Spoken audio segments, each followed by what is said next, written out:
Welcome to Vipula's kitchen. Friends, આજે આપણે spring role wrapper બનાવવાના છીએ. આ રેપરથી આપણે સમોસા પટ્ટી, કચોરી, સીઘા રોલ બધું જ બનાવી શકીએ છીએ. આ રેપરને તમે એરટાઇટ પ્લાસ્ટિક જીપલોક બેગમાં મૂકી ફ્રીઝરમાં 1 મહિના સુધી એનો ઉપયોગ પણ કરી શકો છો. તો ચાલો ફ્રેન્ડ્સ, રેસીપી શરૂ કરીશું. એક વાસણમાં 2 કપ મેંદો લઈશું. તમે અડધો ઘઉંનો લોટ પણ લઈ શકો છો. સોલ્ટ ટુ ટેસ્ટ અને 1 ટેબલ સ્પૂન જેટલું તેલ લઈ મિક્સ કરી લઈશું. મિક્સ થઈ જાય પછી ધીરે ધીરે પાણી રેડીને સરસ સોફ્ટ ડો રેડી કરીશું. લોટને આપણે સાવ રોટલી જેવો ઢીલો પણ નથી બાંધવાનો કે પરોઠા જેવો હાર્ડ પણ નથી બાંધવાનો. પૂરી જેવો મીડિયમ સોફ્ટ ડો આપણે રેડી કરવાનો છે ફ્રેન્ડ્સ. આપણો ડો રેડી થઈ ગયો છે. જુઓ ફ્રેન્ડ્સ, 1 કપમાંથી આટલું પાણી વપરાયું છે. ડો સોફ્ટ રેડી કરવાનો છે. તમે જોઈ શકો છો.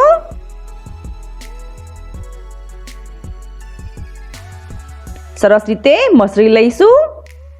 હથેળીમાં થોડું તેલ લગાવીને ડોને સરસ રીતે મસળી લેવો. કેટલો સોફ્ટ ડો છે તમે જોઈ શકો છો. લોટને એકદમ વ્યવસ્થિત મસળી લઈશું આપણે.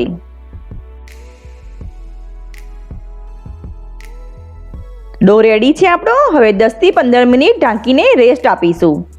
15 મિનિટ પછી લોટને પહેલા સરસ મસળી લઈશું.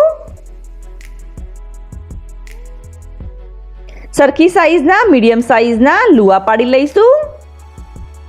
એક લુઓ લઈ મેંદાનું અટામણ લઈ પૂરીની સાઈઝમાં રોટલી વણી લઈશું.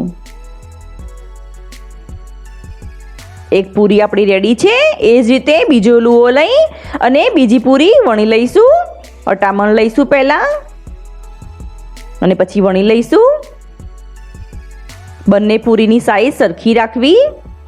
હવે પહેલાં આપણે પૂરી ઉપર તેલનો બ્રશ મારીશું. બ્રશ મારતી વખતે ફ્રેન્ડ્સ ખૂબ જ ધ્યાન રાખવું. એક જરા પણ ભાગ એનો છૂટી ના જવો જોઈએ, નહીંતર જ્યારે તમે પડ ખોલશો ત્યારે ખુલશે નહીં વ્યવસ્થિત રીતે. તો જરા પણ જગ્યા બાકી ના રહે એ રીતે સરસ રીતે તેલનો બ્રશ મારી દઈશું. પછી ઉપર આપણે મેંદો લગાવી લઈશું. પહેલાં મેંદાને આ રીતે છાંટી અને આંગળીની મદદથી સરસ સ્પ્રેડ કરી દઈશું. એના ઉપર બીજી પૂરી હવે મૂકી દઈશું. 2 રોટલી સરસ સ્ટીક કરી અને એને હવે વણી લઈશું. સરસ સ્ટીક થઈ ગઈ છે. અટામણમાં રગદોળી લઈશું અને એને જેમ બને એમ જેટલું પાતળું થાય એટલું પાતળું વણવાનો પ્રયત્ન કરીશું. મેંદો છે એટલે સરસ ખેંચાઈને એકદમ પાતળી વણાશે. તો એને ચારે બાજુથી સરસ એકદમ પાતળી વણી લઈશું. જુઓ ફ્રેન્ડ્સ, આપણું લુવું કેટલું નાનું હતું અને રોટલી કેટલી સરસ મોટી વણાઈ છે. તો આમાંથી એકદમ પાતળા સરસ પડ રેડી થશે. આ રીતે આપણે બીજું પણ બનાવી લઈશું. તો એના માટે પહેલાં એક પૂરી વણીશું. બીજું લુવું લઈ અને અટામણમાં રગદોળી અને બીજી પૂરી બનાવીશું. હવે પહેલાં સરસ તેલનો બ્રશ મારી દઈશું.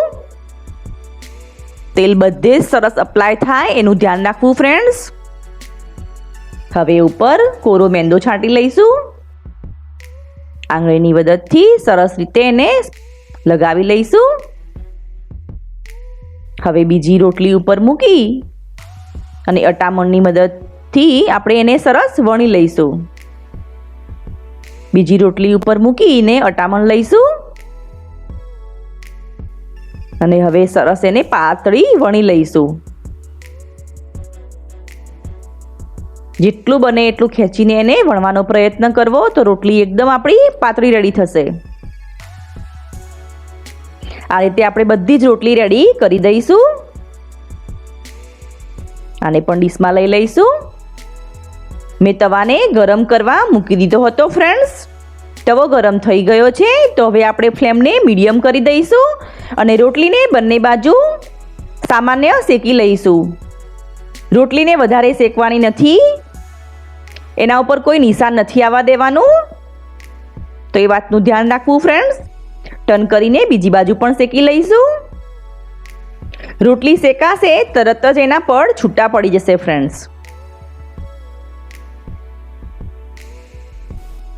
જુઓ ફ્રેન્ડ્સ, રોટલી શેકાશે તરત જ એના પડ છૂટા પડી જતા હોય છે. તો આ રીતે આપણે બધી જ રોટલી રેડી કરી દઈશું.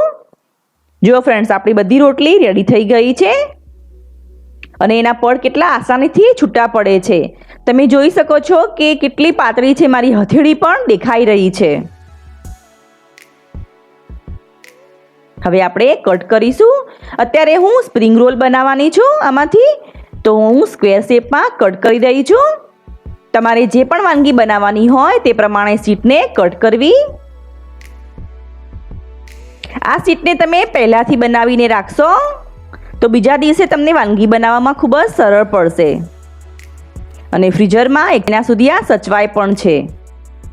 આગલા દિવસે જો આપણે આવી તૈયારી કરી રાખેલી હોય તો બીજા દિવસે આપણને વાનગી બનાવવામાં ખૂબ જ સરળતા પડે છે.